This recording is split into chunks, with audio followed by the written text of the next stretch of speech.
இன்னைக்கு பார்த்தீங்க அப்படின்னா, ஒரு ஒரு பிரச்சாரத்தில பார்த்தீங்க அப்படின்னா, நம்ம எதிர்க்கட்சி தலைவர் எடப்பாடி பழனிசாமி அவர்கள் பார்த்தீங்க அப்படின்னா, ஒரு ஓட்டு சேகரிப்பில ஈடுபட்டுட்டு இருந்தபோது,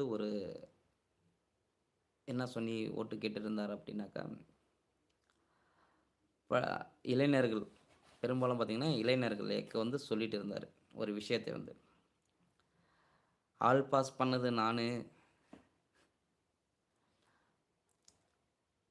சீருடை, உடைகள், காலணிகள் குடுத்த ஆட்சி நம்ப ஆட்சி அப்படின்ட்டு எடப்பாடி பழனிசாமி அவர்கள் வந்து பார்த்தீங்க அப்படின்னா, ஓட்டு சேகரிப்பில ஈடுபட்டு இருந்தபோது பார்த்தீங்க அப்படின்னா, இளைஞர்கள பார்த்து பார்த்தீங்க அப்படின்னா சொல்லியிருந்தாங்க.